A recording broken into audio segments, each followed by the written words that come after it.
Assalamualaikum warahmatullahi wabarakatuh. Halo semuanya teman-teman, selamat malam, selamat datang kembali di channel kesayangan kita, channel Ilo Ekstrim. Dan masih bersama saya Ilo dimanapun teman-teman berada. Semoga teman-teman selalu dalam keadaan sehat walafiat tanpa kekurangan satu apapun. Amin, amin ya robbal alamin. Dan pada kesempatan yang baik ini kami akan membawakan salah satu kisah favorit kita, kisah Citra dan Abi. Kisah dari Bu Wahyu Dia Suryani ya. Udah lumayan lama ya kisah Citra dan Abi ini, yang pastinya teman-teman udah pasti kangen nih sama karakter Bima ya kan. Dan sebelum kita masuk ke dalam kisahnya, buat teman-teman yang mungkin belum subscribe, bisa diklik dulu tombol subscribe-nya. Jangan lupa lonceng notifikasinya juga dinyalakan agar teman-teman selalu mendapatkan notifikasi dari konten-konten yang akan kami upload di setiap harinya. Dan kami juga ingin mengucapkan terima kasih ya kepada seluruh teman-teman yang sudah selalu setia hadir, yang sudah selalu mendukung kami, karena teman-teman kami selalu bersemangat berkarya di setiap harinya. Oke, nggak pakai berlama-lama lagi, pasti udah nggak sabaran kan untuk masuk ke dalam kisahnya. Kita langsung saja masuk ke dalam kisahnya. Budul Horor. Sebuah pesan dari arwah Nala. Kisah Citra dan Abi.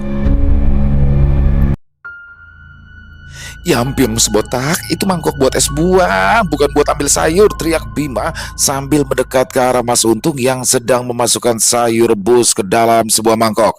Ora apa-apa mas pada baik, sing penting kan ana wadahe, jawab Mas Untung sambil terus masukkan sayur dan memberi bumbu kacang di atas sayuran tersebut.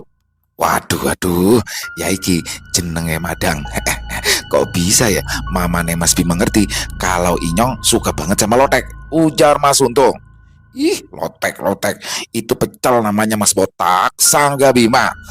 Yo dudu mas iki jenenge lotek, soalnya rasa kencurnya rasa banget. Walah, Inyong dari kangen karo simpo ke Inyong angger koyo kie, jawab Mas Untung sambil tidak berhenti mengunyah. Ih, terserah apa lu kata deh, mau bilang lotek kek, bubur ayam kek, lumpia kek, terserah. Yang penting perut kenyang. Sana lu bikin perut lu sampai meletus ya, nggak usah sungkan-sungkan di sini. Kalau perlu sekalian tuh es buah 1 ember lu abisin sono, kembung-kembung dah lu. Akhirnya Bima mengalah. Ya, hari itu adalah hari selamatan Bima dan juga ibunya yang pindah ke apartemen yang baru. Tidak banyak yang diundang, hanya Citra, Clarissa, Untung, dan beberapa kru film yang memang dekat dengan mereka. Cit, gue udah ambil kerjaan nih, kata Clarissa sambil menyodorkan gawainya di tangan Citra. Citra mengambil gawai Clarissa, lalu membacanya sekilas. Acara charity, tanyanya kemudian. Iya, tapi fee-nya gak besar ya, jawab Clarissa. Loh, kalau acara kayak gini jangan minta honor, say. Malah kalau perlu kita sisihin sebagian uang kita untuk sosial, kata Citra. Iya Cit, gue udah bilang sama panitianya, tapi mereka bilang gak apa-apa buat ongkos transport sama hotel, cuma ya gitu gak banyak. Nah nanti kekurangannya biar kita sendiri yang nanggung, jawab Clarissa tersenyum simpul seperti ada yang disembunyikan. Hotel? Emang di mana acaranya? Kok pakai acara nginep segala sih? Tanya Citra. Tuh, ada tempatnya di situ, jawab Clarissa sambil dagunya mengarahkan ke gawai yang masih dipegang oleh Citra. Bogor, kening Citra menggerut. Yo ibu Gor, gue ambil acaranya supaya kita bisa berangkat ke Bogor. Lagian gue sengaja ambil begitu tahu acaranya di Bogor, kan si Abi lagi ada syuting di sana. Soalnya lagu-lagunya kayak ada yang lagi kangen nih, goda Clarissa sambil masih senyum-senyum. Ih, apaan sih Riz? Jawab Citra tapi tak ayal pipinya bersemu merah. Nek, ada apaan sih? Kok kedenger-denger ada nyebut-nyebut nama yang Abi deh, tanya Bima sambil berjalan mendekat. Di tangannya terdapat 2 buah mangkok es buah yang terisi penuh. Clarissa yang mengira jika Bima mengambilkan es buah untuk dirinya langsung memegang salah satu mangkok di tangan Bima. Ih, apa-apaan nih? Tanya Bima. Ambil sendiri, ini jatah Eke semuanya, katanya lagi. Ya ampun segitunya lu, kirain bawa 2 mangkok, satunya buat gue. Rakus, jawab Clarissa sewot. Ayo kita kembali ke topik. Tadi apaan ayo? Eke denger ada yang nyebut-nyebut nama yang Abi. Ada apa ayo? Ujar Bima sambil mulutnya tak berhenti mengunyah es buah. Heran gue, lu denger aja deh kalau ada orang lagi ngomongin cowok ganteng, kata Clarissa. Nek, itulah kelebihan Eke. Selain kelebihan berat badan tentunya, mata sama telinga Eke ini nggak bisa kalau lihat dan dengar nama orang ganteng. Jawab Bima sambil meraih mangkok buahnya yang kedua. Gini Bim, si Claris ini udah taken job untuk acara charity di Bogor minggu depan. Nah, Claris bilang kalau Abi juga lagi ada syuting di sana, ujar Citra. Ih, iya juga ya. Ya yang Abi kan lagi ada syuting di Bogor. Udah berapa lama ya Nek kita nggak ketemu dia? Ada kalian Nek 2 bulan. Kangen deh Eke. Oke, kapan acaranya? Udah nggak sabar Eke Nek, tanya Bima. Minggu depan, jawab Clarissa singkat lalu bangkit dari duduknya dan menuju meja es buah. Singkat cerita, di hari Sabtu sore, Citra, Clarissa, Bima berangkat ke Bogor dengan disopiri oleh Mas Untung. Gue udah booking 2 kamar ya. Satu untuk gue sama Citra, satunya lagi untuk Mas Untung sama Bima, kata Clarissa di dalam mobil. Ih, ke kamar sama Mas Untung, bisa hilang deh keperjakaan Eke. Mas Untung awas ya, malam-malam jangan ngapa-ngapain, ancam Bima. Beres Mas Untung inyong ora doyan sama Wandu, jawab Mas Untung santai. Citra pun hanya senyum-senyum melihat kelakuan ajaib dari Bima dan Untung. Dia masih memegang gawainya, menunggu jawaban WA dari seseorang sampai tiba-tiba gawainya berbunyi. Ting. Buru-buru dibukanya aplikasi hijau miliknya dan dia pun langsung senyum-senyum sendiri ketika membaca tulisan. Oke, share aja lokasi di mana lokasi charity-nya. Hari Minggu kebetulan aku free, nanti aku langsung ke sana. Jawab sebuah kontak di WhatsApp Citra dengan nama Abi. Di Minggu pagi, Citra, Clarissa dan Bima sudah ada di lokasi acara charity. Wah, Mbak Citra udah datang. Langsung aja Mbak, kita ke lokasi syuting iklan untuk layanan masyarakatnya. Sebelah sini Mbak, mari saya antar, kata salah seorang pemuda yang menggunakan seragam bertuliskan panitia. Mereka bertiga lalu mengikuti pemuda tersebut ke lapangan yang ada di belakang gedung tempat acara nanti diadakan. Ternyata di lapangan tersebut sudah banyak orang berkumpul. Set untuk iklan pun sudah dibangun karena iklan layanan masyarakat ini tentang penggalangan dana untuk pembangunan panti asuhan. Maka Citra juga melihat beberapa anak kecil yang akan bertindak sebagai figuran yang sedang bermain di sekitaran lokasi syuting iklan tersebut. Silakan Mbak, duduk di kursi yang ada di sana aja. Di bawah tenda besar itu udah ada namanya kok. Saya tinggal sebentar ya Mbak, kata pemuda tersebut. Citra hanya mengangguk, lalu berjalan menuju ke sebuah tenda besar diikuti oleh Bima dan Clarissa. Sesampainya Citra di bawah tenda besar itu, dia melihat kursinya yang bertuliskan nama Citra tengah diduduki oleh seorang gadis kecil berusia sekitar 10 tahunan yang wajahnya tampak pucat dan juga sedih. Dia diam sambil terus menunduk. Permisi dek, ini kursi kakak, adek bisa geser sedikit nggak? Tanya Citra kepada gadis itu. Anak gadis itu tiba-tiba mendongak kaget. Dia lalu memandang Citra dengan tatapan heran. Bisa geser sedikit nggak sayang? Ini tempat duduk kakak, kata Citra lagi dengan lembut. Tapi anak gadis itu hanya diam saja sambil terus memandangi Citra. Wajahnya sedikit pucat. Citra langsung berpikir mungkin gadis ini sedang tidak enak badan. Akhirnya dia yang mengalah. Citra kemudian duduk di kursi yang ada di sebelahnya. Clarissa dan Bima hanya bisa saling pandang kebingungan. Lalu mereka berdua ikut duduk di sebelah Citra. Nama kamu siapa? Tanya Citra kepada gadis kecil itu. Nala, jawabnya singkat. Namanya cantik ya. Nala kok duduk aja di sini, gak main sama teman-temannya di sana? Tanya Citra lagi kepada Nala yang mengira kalau Nala adalah salah satu anak panti asuhan yang akan ikut syuting iklan. Nala hanya menggeleng lebah, lalu dia kembali menunduk lagi.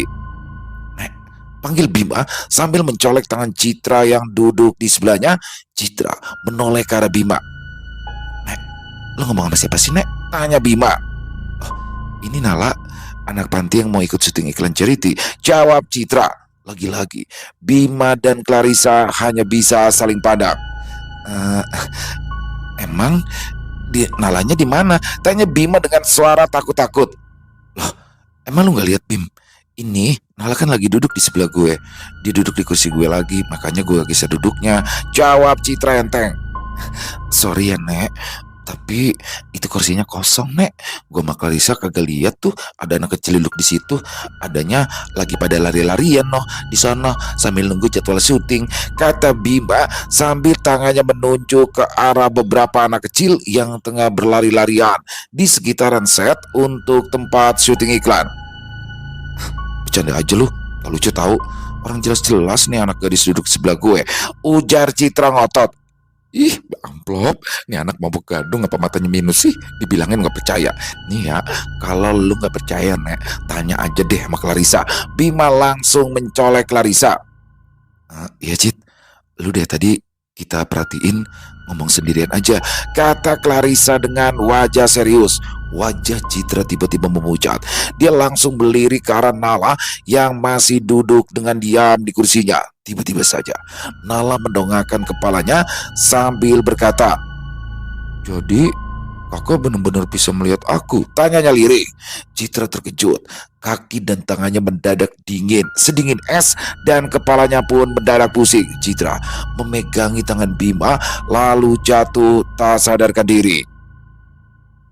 Bima yang berada di sebelah Citra spontan saja memekik sambil memegangi tubuh Citra agar Citra tidak jatuh ke tanah. "Aduh, Nek, lontong, tolong, panitia tolong, ini Citra pingsan," teriaknya Clarissa.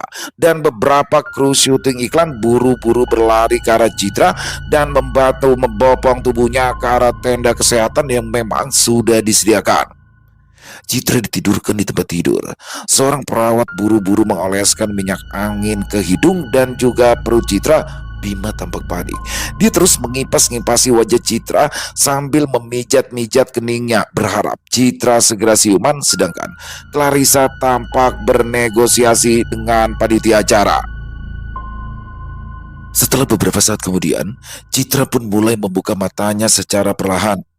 "Aduh," keluhnya sambil memegangi kepalanya. Akan tetapi ketika Citra membuka matanya lagi-lagi, Citra melihat Nala yang tengah berdiri di samping ranjang dengan wajah pucatnya. Seketika itu juga Citra pun kembali jatuh pingsan. Bima yang berada di sebelah Citra yang pada awalnya lega setelah melihat Citra siuman langsung kaget lagi kala melihat Citra yang pingsan kembali. "Ya ampun, dia pingsan lagi deh. Aduh, apa gara-gara nyium bau kentut gue ya? Habis kalau panik gue kadang suka cepirit, tapi untung kali ini cuma kentut doang," batin Bima dalam hati. "Gimana, Bim? Citra udah sadar?" tanya Clarissa yang baru masuk ke dalam tenda kesehatan. "Tadinya udah sempet bangun sebentar, Nek, tapi Eke nggak tahu kenapa tiba-tiba dia pingsan lagi. Masa iya gara-gara nyium bau kentut Eke? Tapi bisa jadi kali ya," keluh Bima. "Jangan bilang lu cepirit lagi ya," bentak Clarissa. "Kagak, Nek, swear kewer-kewer deh. Panik Eke kali ini gak bikin Eke cepirit, cuma kentut-kentut doang. Tapi kagak bobo amat sih, ada wangi-wangi lavender gitu. Jadi Eke kagak tahu deh kenapa sih Citra pingsan lagi ya," ujar Bima membela diri. Udah gak bener nih. Gue takut deh Citra sakit. Tadi gue sih udah bilang sama panitia kalau gue minta syutingnya Citra diundur karena kondisi Citra yang tidak memungkinkan. Tapi dari pihak panitia menolak karena jadwalnya sudah padat dan semua udah siap. Ya udah, kita mundur. Gue juga udah kembaliin semua fee dan juga untungnya mereka maklum. Ayo sekarang kita bawa Citra ke rumah sakit aja. Gue takut deh kalau dia kenapa-napa, kata Clarissa. Akhirnya, dengan bantuan beberapa orang panitia, mereka menggotong tubuh Citra ke parkiran mobil. Sesampainya di parkiran mobil, mereka melihat sebuah mobil jeep berwarna hijau army datang mendekat dan turunlah seorang pemuda tampan. "Loh, ada apa ini?" tanyanya panik melihat Citra yang tengah digotong oleh beberapa orang. "Ih, ada Yayang Abi. Kok bisa deh Yayang Abi ada di sini? Feelingnya kalau Eka ada di sini," ujar Bima sambil mengerjap-kerjapkan matanya. "Dari kemarin aku sama Citra udah janjian untuk ketemu di sini. Tapi Citra ini kenapa?" tanya Abi lagi. "Udah, nanti aja ceritanya di rumah sakit. Ayo buruan kita bawa Citra. Abi, kamu ikutin mobil kita dari belakang aja ya," ujar Clarissa, dan Abi pun hanya mengangguk. Tidak lama kemudian, sampailah mereka di sebuah rumah sakit. Dokter jaga pun segera memeriksa keadaan Citra. Berdasarkan analisa sementara, pasien tidak mengalami gejala sakit apa-apa. Hanya sedikit mengalami syok, tapi nanti bisa kita rujuk ke dokter syaraf kalau memang ingin mendapat hasil yang lebih akurat. Dan untuk sementara biar pasien istirahat dulu sebentar ya. Nanti kalau sudah siuman bisa pulang, atau kalau ingin pemeriksaan lebih lanjut nanti bisa hubungi perawat ya. Kata seorang dokter muda itu setelah dia memeriksa Citra. Baik dok, terima kasih. Kapan kira-kira dia siuman ya dok? Tanya Clarissa. Insya Allah tidak lama lagi karena saya lihat pasien juga tidak jatuh.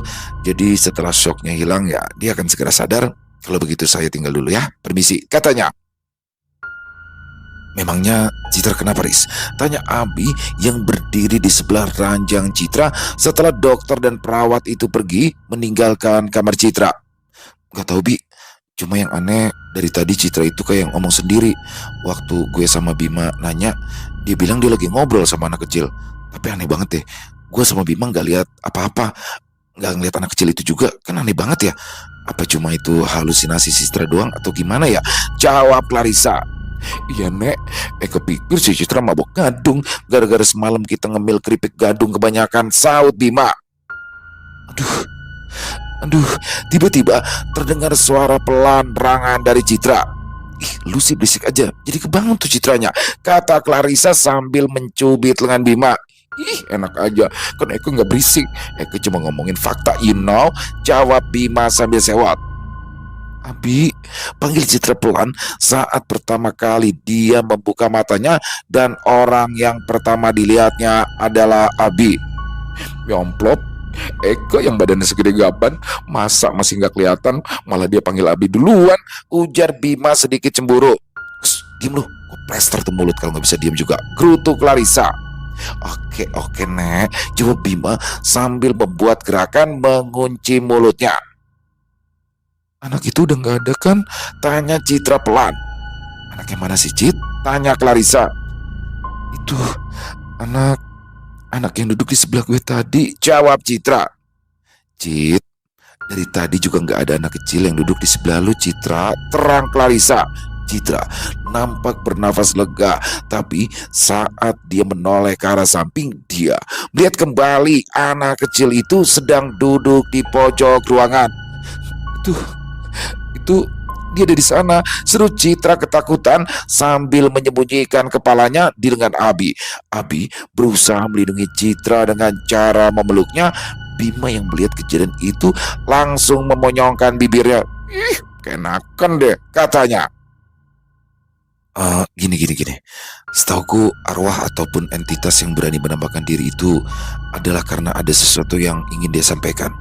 Sesuatu yang mungkin saja belum selesai di dunia. Coba deh Cit, lu ajak ngobrol dia, apa mau dia, dan kenapa kok dia ngikutin kamu terus, kata Abi pelan. Citra hanya menggeleng-gelengkan kepalanya. Dia ketakutan sambil kepalanya masih disembunyikan di lengan Abi. Jangan takut dong Cit, kan ada kita semua, kata Clarissa. Kakak jangan takut. Aku gak jahat. Aku ikutin kakak karena cuma kakak yang bisa lihat aku. Sudah beberapa hari ini aku mencari-cari orang yang mau aku mintai tolong, tapi tidak ada orang yang bisa lihat aku kok. Jadi tolong dengerin aku kak, kata Nala gadis kecil itu yang tiba-tiba saja sudah berdiri di kaki Citra. Perlahan-lahan Citra mengangkat kepalanya. Dia memandangi Nala. Ternyata toh Nala tidak berwajah menakutkan, tapi dia hanya sedikit pucat. Memangnya apa yang bisa kakak bantu? Tanya Citra dengan terbata-bata karena masih sambil takut-takut. Nala cuma mau minta tolong sama kakak untuk datang ke rumah Nala dan bilang sama ibu Nala kalau apa yang terjadi sama Nala bukanlah kesalahan ibu. Jadi Nala minta kakak bilang ke ibu ya, supaya ibu Nala tidak terlalu larut dalam kesedihan dan agar ibu bisa menerima takdir Nala, ujar Nala dengan mata berkaca-kaca. Tiba-tiba saja mata Citra ikut berkaca-kaca juga. Ih, kenapa lu nek? Kok tiba-tiba nangis deh? Tanya Bima. Dia cuma minta aku datang ke rumahnya dan bilang sama ibunya bahwa kematian dia Bukanlah karena kesalahan ibunya, jawab Citra. Ini serius? Ada anak wewe di sini? Tanya Bima sambil merapatkan badannya ke Clarissa. Clarissa yang tiba-tiba saja badannya seperti dipepet oleh badak bercula satu, buru-buru mundur karena badan mungilnya takut kegencet. "Hmm, Nala, rumah Nala di mana?" tanya Citra. "Kalau kakak bersedia membantu Nala, Nala akan tunjukkan di mana rumah Nala," jawab anak kecil itu. Citra mengangguk. Dia lalu memandangi Clarissa, Bima dan juga Abi bergantian. "Kita bantu Nala ya guys. Kasihan, dia ingin ibunya tidak terlalu merasa bersalah atas kepergiannya," katanya kemudian. Setelah mengurus semua administrasi rumah sakit, Citra, Clarissa, Bima dan juga Abi pergi ke rumah Nala dengan petunjuk dari Nala. Tidak berapa lama kemudian, sampailah mereka berempat di sebuah perkampungan kecil yang jarak antara rumah yang satu dengan rumah lain saling berdempet-dempetan karena saking padatnya. Perkampungan kecil yang hanya terdiri tidak sampai 30-an rumah itu diapit oleh bangunan-bangunan tinggi, dan beberapa bangunan itu kelihatan ada yang belum jadi. Tampak keluar masuk mobil proyek yang gilir mudik mengangkut bahan-bahan bangunan, dan perkampungan tersebut menjadi berisik akibat bunyi mesin-mesin pembangunan tersebut. "Nah, itu rumah Nala, Kak," kata Nala sambil menunjuk ke sebuah rumah kecil yang masih berdinding batu bata merah tanpa polesan, dan di depannya ada pelang bertuliskan "Lontong Sayur Busri." Dan tampak seorang wanita setengah baya yang berusia sekitar awal 40-an sedang melayani seorang remaja yang membeli lontong sayur dagangannya. "Permisi, Assalamualaikum," kata Citra kepada wanita itu. "Waalaikumsalam," jawab dengan suara pelan. "Iya Neng, mau beli apa? Lontong sayur atau gorengan? Tapi tunggu dulu ya, masih antri soalnya Neng," jawabnya pelan. Tangan wanita itu masih sibuk memotong-motong lontong. Wajahnya yang sendu tanpa polesan bedak terlihat semakin kuyu dan layu, dengan mata yang sembab seperti orang yang terlalu banyak menangis. "Ah, hmm, Kedatangan saya ke sini tidak untuk membeli lontong sayur ibu, tapi kami hanya mau..." Iya Bu, iya, kami mau pesan lontong sayurnya 4 porsi ya, dan kami akan makan di sini. Bisa Bu?" Belum sempat Citra menyelesaikan ucapannya tadi, tiba-tiba saja Abi memotongnya. "Oh, bisa, bisa. Tapi kalau makan di sini, makannya di teras itu ya Mas. Tapi maaf, tempatnya sempit dan ala kadarnya," jawab si ibu itu lagi-lagi dengan suara yang lirih, seperti tidak punya semangat. "Ya, tidak apa-apa Bu. Kami tunggu di sana ya," jawab Abi. Dia lalu mengajak Citra, Clarissa dan juga Bima untuk masuk ke teras rumah sederhana itu, kemudian duduk di bangku kayu ala kadarnya. Tidak lama kemudian, ibu tadi mendekati mereka sambil tangannya membawa 2 piring lontong sayur. "Ini yang 2 ya Mas," katanya. Lalu dia pergi lagi untuk mengambil 2 piring sisanya. Setelah mereka berempat mendapatkan lontong sayurnya masing-masing, si ibu berniat untuk kembali lagi ke meja dagangannya, tapi segera dicegah oleh Citra. Bu, maaf, kita belum kenalan. Nama ibu siapa ya?" tanya Citra. "Wah, nama saya Sri Mbak. Panggil saja saya Bu Sri," jawabnya. "Oh, ya Bu, apa boleh saya minta ibu duduk di sini sebentar nemenin kita makan? Karena saya ingin ngobrol-ngobrol sedikit Bu sama Bu Sri," kata Citra. Bu Sri hanya mengangguk. Dia lalu kemudian duduk di sebuah kursi plastik di samping Bima yang sepertinya tidak peduli dengan keadaan sekitar karena dia sedang asik makan lontong sayurnya, dan hanya beberapa suapan saja lontong sayur di piring Bima sudah berpindah ke perutnya. Dia lalu melirik ke arah piring lontong sayur milik Clarissa yang terlihat masih utuh sambil lidahnya menjilati bibirnya. Melihat Bima yang mulai melirik ke arah piring lontong sayurnya, buru-buru Clarissa menutupi dengan salah satu tangannya sambil memandang Bima dengan tatapan galak, dan Bima hanya bisa meneguk ludahnya. "Mohon maaf ya Bu, apakah ibu tinggal seorang diri di sini? Tanya Citra memulai obrolannya. Kalau sekarang iya Mbak, jawabnya Sendu. Kalau sekarang, memangnya sebelumnya ibu tinggal sama siapa ya? Tanya Citra lagi pura-pura tidak tahu. Dengan anak saya Mbak, tapi anak saya sekarang sudah meninggal. Bu Sri lalu menundukkan kepalanya dan Citra bisa melihat ada air yang menetes di kedua pipinya. Maaf Bu, kalau saya boleh tahu, anak ibu itu meninggal kenapa ya? Tanya Citra pelan penuh simpati. Cukup lama Bu Sri terdiam.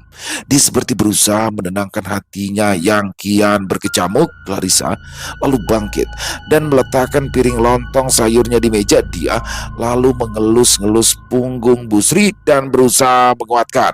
Bima yang melihat piring lontong sayur Clarissa diletakkan di atas meja dengan kecepatan 1 tahun cahaya, buru-buru menyambar dan memakannya dengan membelakangi Clarissa. Gak apa-apa Bu, Bu Sri cerita aja, kata Clarissa sambil tangannya masih mengelus-ngelus punggung Bu Sri. Nama anak saya Nala Mas, Mbak, kata Bu Sri dengan suara pelan hampir tidak terdengar di sela-sela isak tangisnya. Umurnya masih 10 tahun dan baru tadi malam saya mengadakan acara tahlilan 7 hari kematiannya. Sebenarnya ibu masih enggan untuk berjualan. Rasanya ibu sudah tidak punya harapan lagi untuk hidup. Karena hanya Nala lah satu-satunya yang ibu miliki sekarang. Karena ayah Nala sudah lama meninggal dunia. Bu Sri lalu berhenti bercerita. Matanya menerawang sebentar lalu dia mengusap air matanya. Nala meninggal dunia karena kebodohan saya, katanya lagi. Sebenarnya kampung ini sudah akan digusur oleh developer pemilik gedung-gedung bertingkat yang ada di kiri dan kanan kampung ini. Kampung ini akan dijadikan mall katanya. Tapi kami semua menolak karena biaya ganti rugi yang tidak masuk akal. Jauh sekali dari harga pasaran. Mbak dan Mas bisa lihat sendiri. Hanya kampung kami saja yang masih bertahan. Hanya tersisa sekitar 30-an kartu keluarga saja. Tapi walaupun tinggal sedikit, kami semua tetap menolak digusur sebelum kami menemukan kata sepakat untuk nilai ganti rugi tanah kami. Lanjut Bu Sri. Lalu apa hubungannya dengan kematian Nala ya Bu? Tanya Citra. Nala sudah sering bilang sama saya agar kita pindah saja dan menerima berapapun kompensasi yang ditawarkan oleh pihak developer. Karena dia sudah tidak betah tinggal di sini. Karena hampir setiap hari selama 24 jam, tidak siang, tidak malam, kampung ini selalu berisik dengan bunyi mesin-mesin bangunan. Dia tidak bisa tidur dan juga tidak bisa belajar lagi. Tapi saya ngotot. Saya tidak mau pindah sebelum mendapat harga yang kami inginkan. Dan puncaknya adalah pihak developer marah karena gara-gara kami, pembangunan mereka jadi terhambat. Mereka lalu mendatangkan preman-preman untuk menakut-nakuti dan meneror kami. Seminggu yang lalu, preman-preman itu datang. Mereka memaksa kami untuk mau menerima uang kompensasi dari developer dan segera pindah dari sini, atau mereka akan melakukan kekerasan. Tapi kami semua tetap ngotot. Nala sudah berkali-kali mengingatkan saya agar tidak keluar rumah dan biar laki-laki saja yang keluar. Tapi saya nekat. Saya keluar rumah untuk ikut menghadapi preman-preman tersebut. Tapi saya tidak sadar kalau ternyata Nala mengikuti di belakang saya. Sampai akhirnya kami tetap tidak menemukan kata sepakat. Kami saling dorong. Nala yang tidak tahu apa-apa akhirnya ikut terdorong. Tapi malang, dia terjatuh ke dalam selokan. Kemudian kepalanya terantuk pinggiran selokan yang terbuat dari semen dengan keras. Kepalanya berdarah. Dan saya baru tahu kalau ternyata Nala terkena gegar otak berat setelah dia dibawa ke rumah sakit. Tapi semuanya sudah terlambat. Ketika jatuh saya pikir dia hanya pingsan. Dan saya baru sadar ketika ada orang-orang yang berteriak ada anak kecil jatuh di dalam selokan. Saya langsung melihatnya. Dan betapa terkejutnya saya kalau ternyata yang jatuh adalah Nala. Tiba-tiba di sini Bu Sri menangis dengan sesenggukan. Clarissa kembali menepuk-nepuk punggung Bu Sri. Banyak penyesalan Yang sekarang saya rasakan, Mbak, kalau saja kemarin-kemarin saya menuruti apa maunya Nala untuk mau menerima berapapun kompensasi dari pihak developer dan segera pindah dari kampung ini. Kalau saja saya menuruti ucapan Nala untuk tidak keluar rumah saat preman-preman itu datang. Kalau saja saya segera membawa Nala ke rumah sakit begitu dia jatuh ke selokan. Dan andaikan lainnya tentu sekarang Nala masih hidup. Saya memang bodoh, Mbak. Saya terlalu keras kepala. Saya terlalu egois, kata Bu Sri lagi di sela-sela tangisnya. Citra yang mendengar semua cerita dari Bu Sri menarik nafas panjang. Dia melirik ke arah Nala yang sedari tadi berdiri di dekat pagar pintu rumahnya dengan tatapan sedih. Citra bingung harus memulai dari mana untuk menyampaikan pesan Nala. Abi yang lagi-lagi mengerti kegelisahan Citra segera angkat bicara. Jangan terlalu menyalahkan diri, Bu. Semua itu sudah diatur oleh Tuhan Yang Maha Esa. Umur Nala dan kejadian yang menimpa ibu, itu semua sudah ada garisannya. Kalau bukan karena kecelakaan Nala jatuh ke dalam selokan, maka Allah akan tetap mengambil Nala dengan cara yang lain. Karena memang Nala hanya digariskan memiliki jatah untuk hidup sampai usia 10 tahun. Di dunia ini, ibu tidak boleh sedih atas ketetapan Allah. Karena itu sama saja ibu menentang hak prerogatif Allah. Allah pasti punya maksud tertentu memberikan cobaan ini semua untuk ibu. Mendengar penjelasan panjang lebar dari Abi, Bu Sri perlahan mulai menghentikan tangisnya. Tapi Allah sudah mengambil satu-satunya orang yang saya miliki, Mas. Lalu apa yang harus saya lakukan? Saya merasa tidak punya semangat untuk hidup. Apa gunanya saya hidup? Banyak, Bu. Ibu masih bisa bermanfaat untuk orang lain. Masih banyak orang di dunia ini yang mungkin Allah takdirkan kelak akan berterima kasih kepada ibu karena ibu hadir ke dunia ini. Percayalah, Bu, Allah sudah mengatur masing-masing hidup manusia untuk saling berhubung antara satu dengan lainnya. Apa ibu percaya? Kadang manusia itu diberikan rizki oleh Allah lewat orang lain. Contohnya saya, tadi pagi saya belum sarapan dan saya berniat membeli bubur ayam tadi pagi. Tapi karena warungnya tutup, saya tidak jadi beli. Dan di sini saya bertemu ibu, saya kemudian membeli lontong sayur ibu. Ibu dapat uang, esoknya uang ibu bisa belikan lontong lagi. Si penjual lontong senang karena ternyata uang itu untuk bayar SPP anaknya. Kita tidak sadar bahwa uang untuk bayar SPP si penjual lontong ternyata berasal dari tukang bubur yang tutup. Apa kesimpulannya? Kesimpulannya adalah bahwa takdir seseorang itu ternyata berhubungan dengan takdir orang lain. Dan Allah sudah mendesainnya sedemikian rupa dengan tidak keliru. Bahkan cacing di bawah tanah pun Allah bagikan rezekinya tanpa tertukar. Jadi kita tidak boleh bersedih dengan ketetapan Allah, Bu. La tahzan, jangan bersedih. Kita ini hanya wayang dan Allah adalah dalangnya. Pasrahkan saja hidup kita, jangan dilawan. Istilahnya, menurut saja sama dalangnya hidup. Ini sudah diatur hitam dan putihnya. Pasrah dengan ketetapan Allah. Tidak boleh kita menyalahkan diri sendiri. Allah sudah mengatur semuanya. Kita tinggal menjalaninya dengan banyak berdoa dan berusaha. Hidup di dunia ini ibaratnya hanya sebentar. Hanya menumpang minum saja. Karena sebentar itulah, maka kita harus melakukan yang terbaik. Agar di kehidupan yang abadi nanti, kita akan merasakan anugerah dan kebahagiaan yang sesungguhnya, kata Abi. Citra, Clarissa dan Bima menatap Abi dengan takjub. Mereka semua tidak menyangka jika Abi bisa memberikan gambaran yang membuat hati menjadi tenang. Bahkan Bu Sri sampai mengangguk-anggukkan kepalanya, tanda ia mulai faham. Citra melirik lagi ke arah Nala. Citra melihat Nala tersenyum manis sambil mengacungkan ibu jarinya ke arah Citra. Jadi, ibu jangan sedih lagi ya. Nanti kalau ibu sedih, saya yakin Nala juga akan merasa sedih.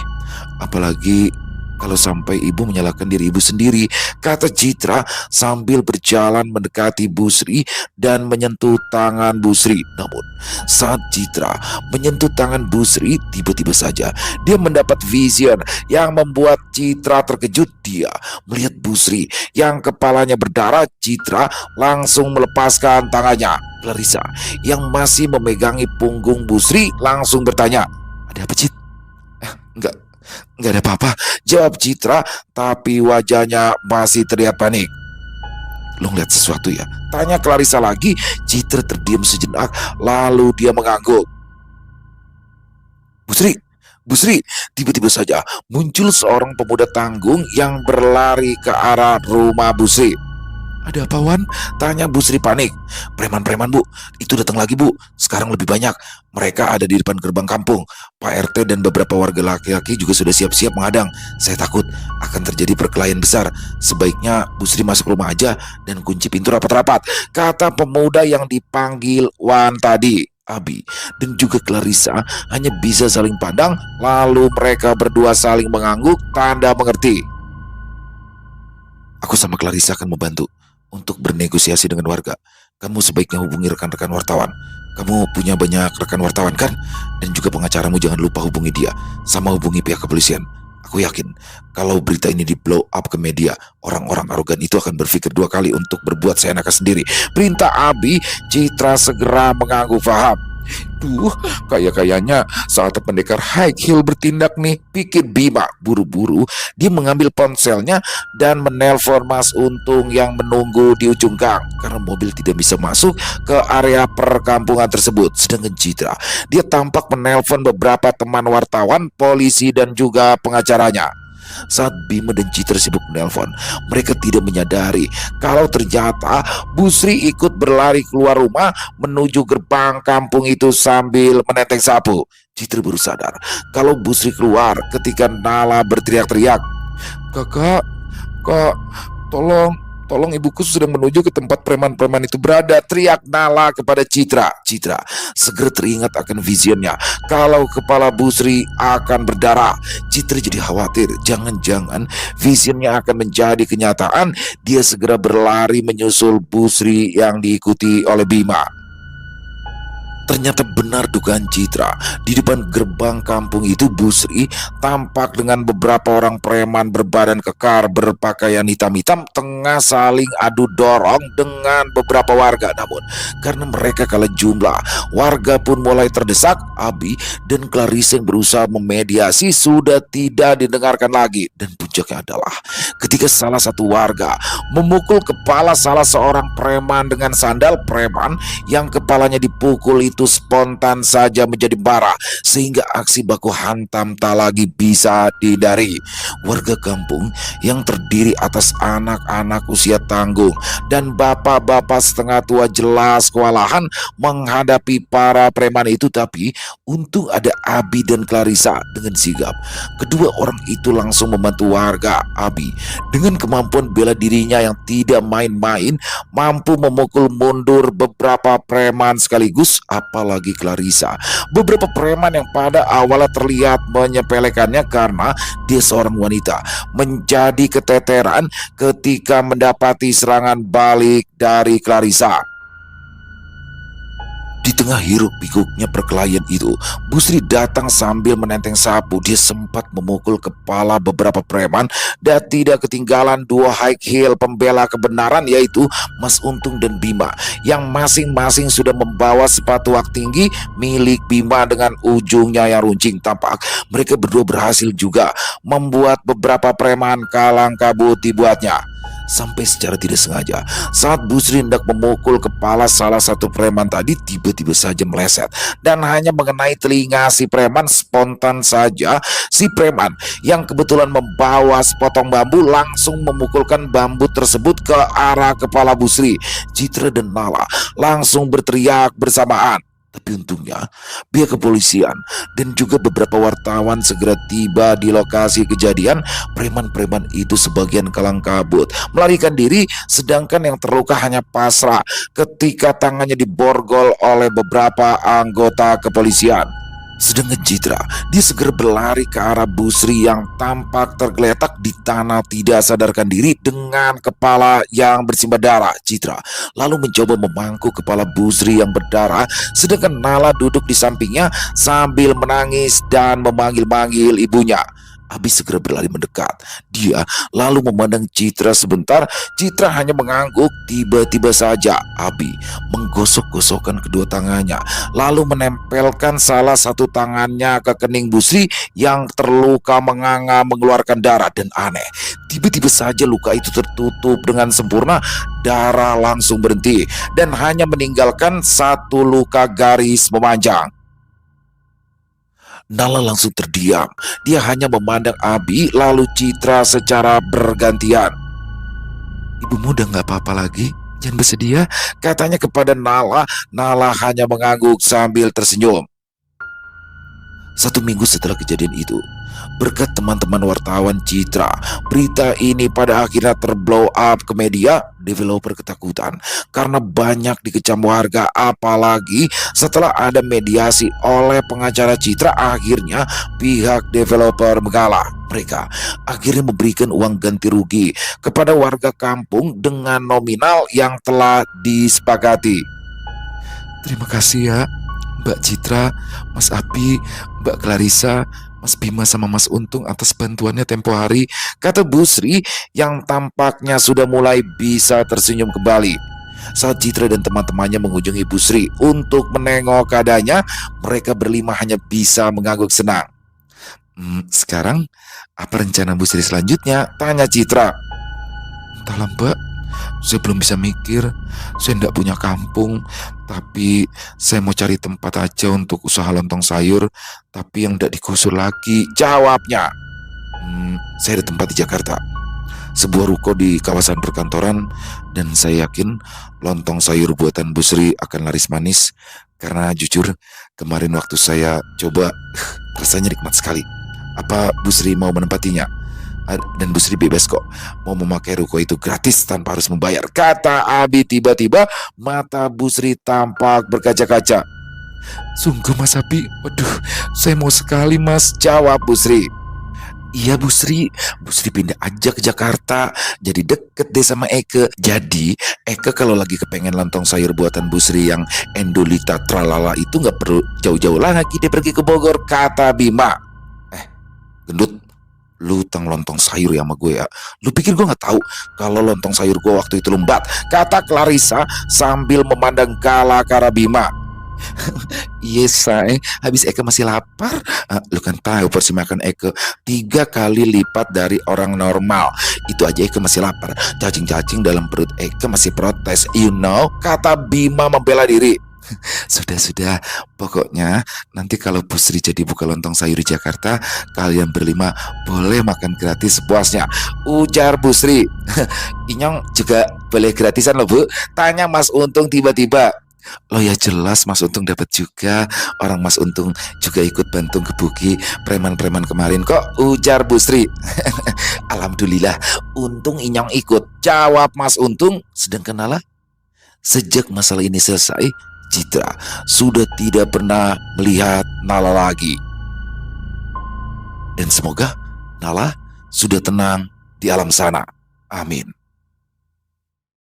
Selesai. Wah, luar biasa kisah Citra dan Abi. Waduh, si Bima nih emang ini banget ya, apalagi sama Mas Untung, dua pendekar high heel. Waduh, keren banget. Dan bagaimana di sini muncul juga Abi ya, dan juga Citra pastinya, dan ada Clarissa lengkap nih. Udah ada Clarissa, Citra, Abi, ada Bima, dan juga ada Untung, ada Inyonge tuh, Mas Untung. Waduh, keren banget. Semuanya dapat banget dan terkemas dengan baik. Luar biasa kisah kali ini, dan bagaimana di sini Citra berhasil ya menyampaikan pesan dari Nala. Jadi ternyata Citra juga belum sadar nih kalau dia sudah bisa melihat makhluk-makhluk tak kasat mata seperti dia melihat Nala, yang mana orang-orang di sana tidak ada yang bisa melihat Nala kecuali dia. Waduh, ini makin keren aja kesananya nih kayaknya nih bakalan nih kisah Citra dan Abi ya teman-teman ya. Dan sekali lagi kami mengucapkan terima kasih kepada Bu Wayudia. Ditunggu lagi untuk kisah Citra Abi selanjutnya, lama-lama ya Bu Wayudia ya. Dan buat teman-teman semoga terhibur dengan kisah barusan para pecinta penikmat horor, lebih khususnya lagi kepada para subscriber dari channel Ilo Extreme. Dan buat yang punya komentar silakan bisa menuliskan di dalam kolom komentar atau hanya sekedar saling menyapa. Insya Allah kami akan membalasnya satu persatu. Buat teman-teman yang suka dengan videonya bisa diklik tombol like, tombol jempolnya, boleh juga dong dibantu di share ya link video ini ke teman-teman yang lain agar juga ikut merasa terhibur. Dan buat teman-teman sekali lagi yang mungkin baru bergabung atau yang sudah lama bergabung tapi lupa belum subscribe, yuk diklik dulu tombol subscribe-nya, jangan lupa lonceng notifikasinya dinyalakan agar teman-teman selalu mendapatkan notifikasi informasi dari konten-konten yang akan kami upload di setiap harinya. Dan untuk channel Ilo Extreme kami upload setiap hari teman-teman, setiap malam jam 7 malam waktu Indonesia bagian Barat. Oh iya, buat teman-teman mungkin yang punya kisah horor misteri ya, apabila mungkin berkenan untuk dibawakan di channel kami, silakan bisa mengirimkannya ke nomor telepon kami yang ada di sini. Silakan bebas ya, kirimannya boleh dalam bentuk tulisan, boleh dalam bentuk rekaman suara, senyamannya teman-teman aja pokoknya. Dan buat teman-teman yang sudah mengirimkan kisah, kami ucapkan terima kasih. Buat yang sudah mengirimkan kisah tapi belum sempat dibawakan, harap bersabar ya, karena harus melalui proses penggarapan terlebih dahulu agar nantinya bisa lebih dinikmati oleh teman-teman yang lain. Dan di akhir kata, saya Ilo mengucapkan permohonan maaf apabila mungkin dalam pembawaan kisahnya barusan ada kata-kata saya yang salah, ataupun ada kata-kata saya mungkin yang kurang berkenan di hati teman-teman. Saya mohon dibukakan pintu maaf yang seluas-luasnya, dan sampai berjumpa lagi di konten-konten kami selanjutnya. Pasti tidak kalah ngerinya, pasti tidak kalah seramnya, masih bersama saya Ilo di channel Ilo Extreme. Salam sehat, sukses selalu untuk kita semua. Assalamualaikum warahmatullahi wabarakatuh.